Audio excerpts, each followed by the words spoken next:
Today's video, 20 German words Americans use all the time. We are Greg and Lisa, an American couple living abroad in Spain. If you're curious about the crazy, funny, and surprising differences between the US and Europe, you came to the right place. All right, this is Faley from Germany. Of course, we've done videos of hers already, so we are subscribed and we do it. Oh, let's go ahead and like the video. Oh, yeah. What is wrong with me? All right. This looks like a popular video. Yeah, holy crap. Yeah. I'm curious. Yeah, I think we're going to be shocked. Words, yeah, I can't even think of any off the top of my head, but this is going to be good. And if you think of some that don't show up here, put those in the comments because definitely would love to hear that. All right, let's see what we got here. So first things first, do that, and do this. Words before in English, maybe even on a daily basis, but did you know that they're actually German? No. We don't know the words yet. Hello, servus, and welcome back to my YouTube channel. Servus, I know what that means now. Yes. Yes, thank you. Hello. Yes, hello. My name is Felicia. I'm originally from Munich, Germany, but I have been living in Cincinnati, Ohio off and on since 2016. So a few weeks ago, I made a video about 20 English words that we use in German, and a lot of them actually have a completely different meaning in German than they do in English, like old-timer, just to give one example, which refers to an old person in English, but to German speakers, an old-timer is a vintage car. Check out the video to find out about the other 19 English words that we use differently in German. But today I'll talk about the opposite, basically, so about German words that are used in English. There aren't nearly as many German words in English as there are English words in German, but there are actually more than you would think. And a lot of them are words that people use all the time, but they don't really know that it's a German word. And even I wasn't really aware of how many German words are used in English. She is really building up the anticipation. I am ready. Okay. Like, you know, come on, give it to me. I'm waiting. And even I wasn't really aware of how many German words are used in English. So for me, it was super surprising every time I first heard someone use one of those words. Like, they're just saying something in English and suddenly I'm like, wait, what? You just spoke German? So for today's video, I made a list of 20 German words that are used in English. Come on, Faley, come on. Come on, let's go. And I just picked the ones that are either used a lot or that I just thought were funny or interesting. But before we start with the list, I'd like to introduce today's sponsor, Skillshare, which is an... By the way, we always like to play these because it just supports them. So, and of course, we're going to have a link in the description. So if you want to go and support her and her channel and this sponsor, go to her channel. Welcome to do that. Online learning community that offers thousands of classes for creative. Feel free to fast forward if you guys need to. Good point. Yeah. People. So there are a lot of video classes about photography, video making, interior design, and those kind of things. But you can also learn languages on there, German, for example, if you want to, or even learn more about entrepreneurship. And especially in times like these, when we're all struggling with new challenges and all of this uncertainty, it can be a great way to stay inspired or practice some self-care by expressing yourself creatively, like by taking a journaling or painting class, for example. I've actually taken a class called Simple Productivity, How to Accomplish More with Less, taught by Greg McEwen, and it was really helpful for me because I've been struggling with structuring myself and staying motivated these past few weeks. Maybe you can relate. And my biggest takeaway was to focus on what's essential to me personally and how I can prioritize that. So if you're interested in joining Skillshare as well, make sure to check out the link in the description below, because the first 1,000 of my subscribers to click the link will get a 2-month free trial of premium membership so that you can explore your creativity. And now here are 20 German words that are used in English. Okay, I mean, I don't think I've ever been more ready for something. I'm ready. I am ready. Kindergarten. Did you know that? I feel like in the recesses of my brain, I knew that. Kindergarten. I wonder how she says it. Okay. Let's start with one of the most known ones, and that is kindergarten. In German, we pronounce it Kindergarten, and it literally means children's garden. And even though the word is used in a very similar way in the two languages, it's not 100% the same. In Germany, kindergarten isn't part of the school system, but it's more like a daycare. Kids can go there from the age of 3 up until they start first grade, but it's not mandatory for parents to send their kids to kindergarten, and there is no mandatory curriculum either. Some kids may practice math and writing in kindergarten, but it's not a class setting, and the focus is usually more on playing and activities like doing crafts, singing together, going on field trips and those kind of things. While in the US, kindergarten is the year before first grade, and it's part of the school system. That's why it's also called K to 12, kindergarten to 12th grade. So the kindergartens usually belong to a school and are a little more focused on academics. So in, maybe she's going to say it, but in America, what she's describing is preschool. The just hanging out, art, fun, field trips. You mean when she's describing how it's used in Germany? How she's describing kindergarten. I think kindergarten in America Germany is before preschool. No, it's preschool and then kindergarten, then first, second, third. Okay. But in Germany, she's saying kindergarten is more like our preschool. It's more fun and going on, what did she say, field trips and stuff like that. I guess I never thought where that word came from. That makes total sense because it's not an English word. Yeah. Same word, but different meaning in Germany and the US.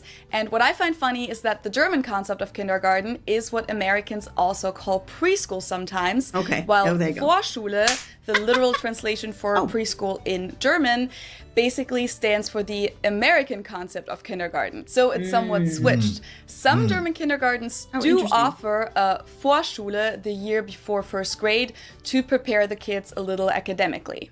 Okay. Oh, you know what that is? Gesundheit. Oh, Gesundheit. Yes. Ma, Gesundheit. Yeah.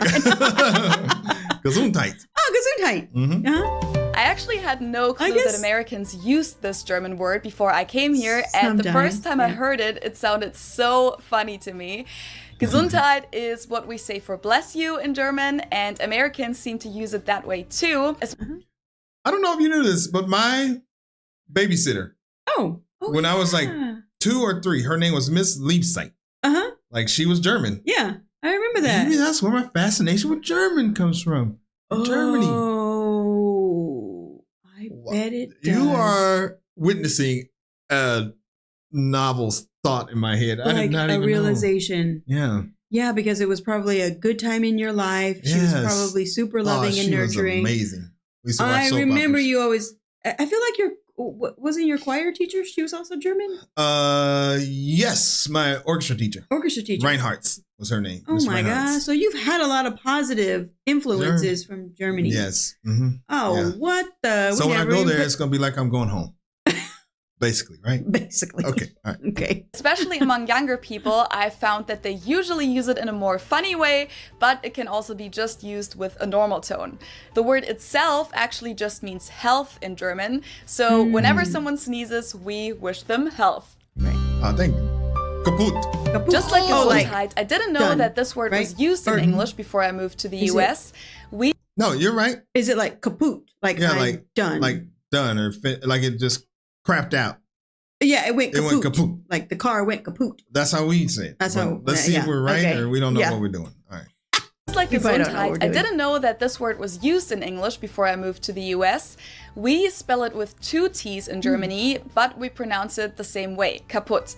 And it basically has the same meaning in both languages. It means broken, damaged, or destroyed, as in my phone is kaputt, mein Handy ist kaputt. Or it can also mean exhausted, as in, I went hiking for 8 hours today and I'm so kaputt. Ich bin heute 8 Stunden gewandert, ich bin total kaputt. And just like in German, where we say etwas geht kaputt, you also say something goes kaputt in English.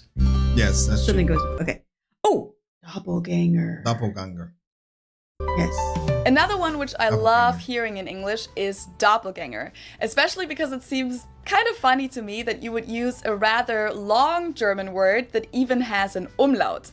I mean, okay, in English it's usually written with just an A, but people could also just say look-alike or double in English. Why use doppelganger? Anyway, I think it's fun, and I think I first found out about this when I watched the American show How I Met Your Mother in English as a teenager, because that's like a whole theme on that show, to find all the main characters' doppelgangers.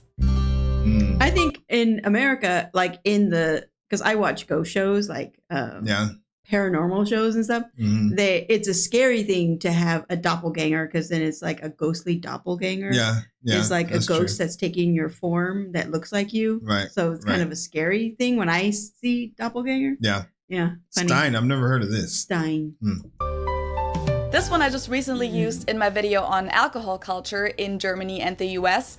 And I have to say that it still feels kind of weird to me every time I use this word in English, or even when I just hear it, because it actually has a completely different meaning in German. Beer Stein, or just Stein in English, refers to a beer mug, traditionally made out of stoneware, but it can also refer to the more modern glass mugs, while in German, Stein means stone, and the beer mug is called Bierkrug. Some of my German viewers actually commented on my alcohol video and told me that in some parts of Rheinland-Pfalz, in the western part of Germany, people also use the word Stein when they refer to a liter of something. So they would say, ein Stein Bier bitte, 1 liter of beer please. It seems to be a regional thing though. I had never heard about this before, and I'm curious if there is any connection to the English use of the word, but I couldn't really find anything about this, so let me know if you know more about it. Spiel. Oh, the next, like, how would you say it? Like, it's like your speech. Yeah. Your little speech. Go ahead and tell me your little spiel. Yeah, give me your spiel. Tell me, your little. Yeah. Yeah. Okay. So let me know if you know more about it. The next one is Spiel, and even though this has a different meaning than the word does in German, I really like the English meaning because we don't really have a German equivalent for it. In English, Spiel is a kind of speech, especially one that is long and spoken quickly and is intended to persuade the person listening about something. So this is often used in sales situations, and for example, you could say something like, oh, they gave me the whole spiel about why their university is the best in the country. In German, Spiel, capitalized, simply means game, and spielen means to play. Cool. Stool? Nuh-uh. Wow, that's cool.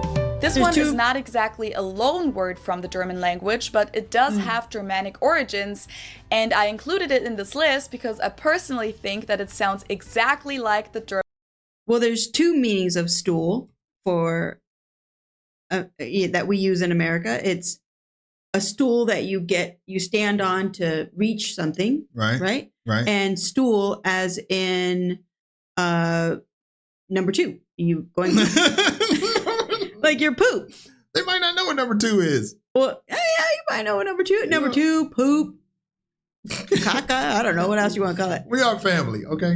But it's your stool. Yeah, like you use a lot of times in the doctor's office. Yeah. It's kind of just a better way than saying your poop. Right. You just say your stool. Right. And I included it in this list because I personally think that it sounds exactly like the German word Stuhl. But it's actually a so-called false friend because it has a different meaning in the 2 languages. Stuhl in German is a chair, while Stool in English is what we call Hocker in German. Kind of similar, but not quite the same thing. There's also stool as in a stool. Right. Like a chair that you sit on at a bar or whatever. Oh, what the heck? I forgot about that one. She called this one Dachshund. Oh, Dachshund. But you know what we say? I feel like we say dash hound. Oh. I don't know. I could be wrong. Of dog? I could be wrong. What that is? Okay. Dachshund? Dachshund. When Americans first used this word with me, I had no clue what they were talking about because I wasn't familiar with the word. Rewind it because she said it.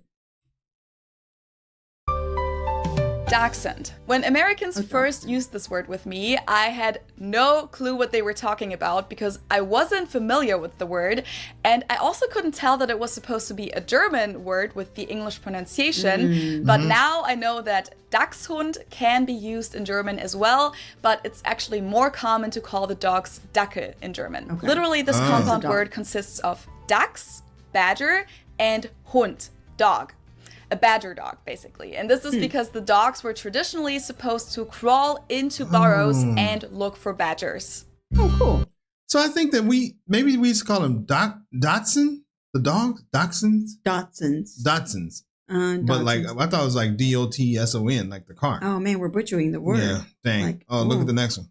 Wiener. Good job. Okay. In English, this can also be used to describe a Dachshund, wiener dog, but it can also refer to just a wiener sausage, or it's also often used instead of penis. In German, we say Wiener. The German W is pronounced like an English V, and it usually refers to the sausage. Wiener Würstchen would be the long version.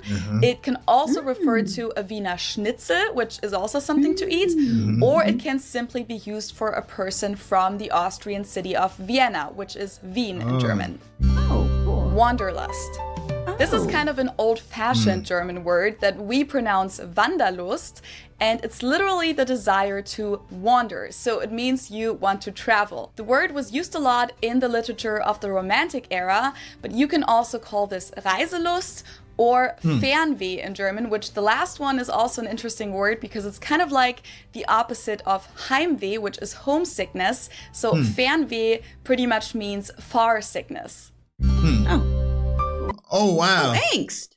Oh, dang. I did not know that. I did not know that. Oh, wow. This one is very similar to the German one, but it's not 100% the same. Angst, capitalized in German and with the German A, basically just means fear. And angst in English is also related to fear, but it describes a broader feeling of anxiety and apprehension. Yeah. It's often used in connection with teenagers. Teenage angst is what a lot of young people experience throughout puberty, and you can also say you're feeling angsty in English. So in English, it describes... Did you know that, angsty? That's not... I wonder in English, do we say like antsy? Oh, antsy. Like you're feeling like antsy? Antsy, like a little, like, nervous, jittery, can't sit still. That might be right, because that's more, I don't know, like where we're... Oh, but we're just saying it a little differently. Yeah. Imagine angsty. That. We're American, we're just saying it differently. Like, we never do making that. Making a borrowed words. Yeah, exactly. Right. Puberty, and you can also say you're feeling angsty in English. So in English, it describes more of a general feeling, whereas in German, Angst haben means to be scared of something, and that's usually something a little more specific, like you're scared of the spider. The English meaning of Angst doesn't have a good translation in German, but it could be translated with something like Existenzangst or innere Unruhe or Angstzustände. That's long. Yeah. Kitsch is a concept that's really hard to explain, actually, but according to the dictionary, it describes art, decorative objects, or design considered by many people to be ugly, without style, or false, but enjoyed by many other people, often because they are funny. So you could say, his home is full of 1950s kitsch. It means the same thing in German and in English, and it's also pronounced the same. There's also the English adjective kitschy, which is kitschig in German. Never heard of that one. Blitzkrieg. Oh, you know that one? Blitzkrieg. No. Blitzkrieg. It sounds familiar. It's like, well, I know in football when they blitz somebody. Oh, yeah. I've heard of that. Blitzkrieg is probably like just to rush somebody or something. Let's see. This is a military term and describes a strategy of warfare that includes short and fast attacks. The term is often used in connection with World War II, but it actually had been used way before that. We pronounce it Blitzkrieg in German, and it literally translates to lightning war, because Blitz is lightning and Krieg is war. It's used the same way in both languages, and they even adapted the word Blitz as a tactic in American football. There you go. Schadenfreude. I've never used that word. Okay. This seems to be a very popular word in the US. I've been asked about this so many times.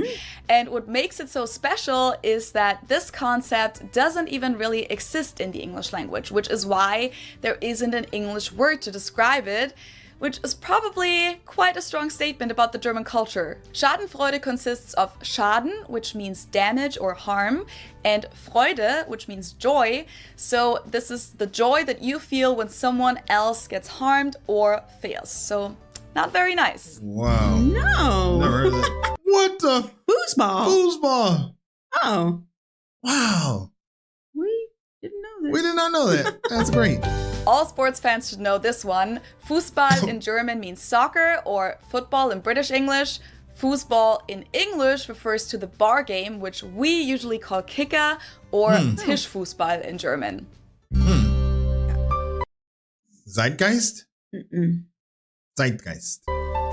This is another concept that doesn't have its own English translation, just like Schadenfreude, and therefore the German word is used in English and some other languages too. Americans usually say Zeitgeist. In German we pronounce it Zeitgeist, and this consists of the word Zeit, which means time, and Geist, which means spirit. So Zeitgeist is the spirit of the time, which describes what's going on culturally, religiously, and intellectually during a certain time period. Woodstock was part of the 1960s Zeitgeist, for example. What? And in English, they even made it an adjective, which we don't even have in German, Zeitgeisty.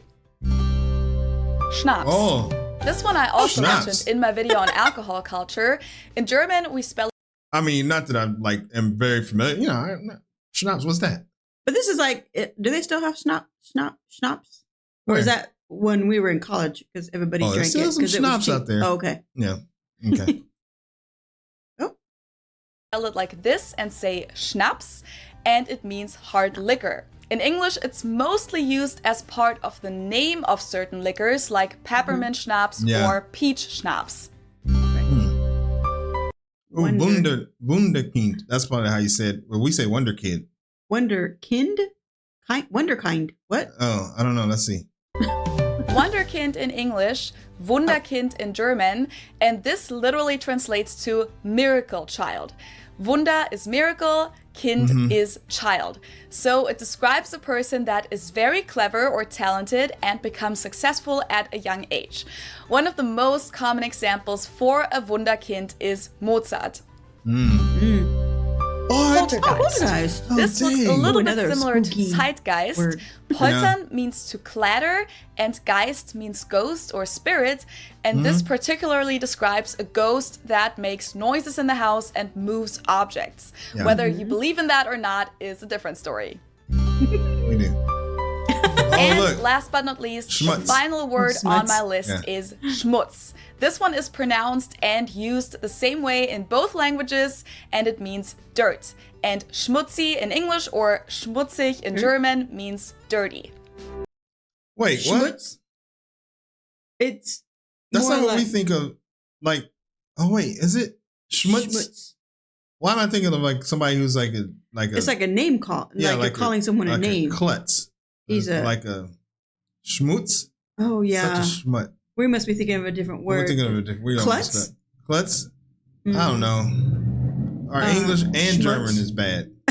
We're just messing up all over the place. We don't even know what it's called. I think we're confused because it sounds similar to something else. It sounds similar. Schmutz? I don't know. It sounds like it's a name calling. Yeah. Like people on the East Coast use it. Schmuck. Schmuck. Oh, schmuck. That's what we. That's what we're Schmuck, thinking. Not schmutz. Okay. Oops. All right. Sorry. Oops. It means dirt. Okay. I think that's what Makes dirt. Yeah.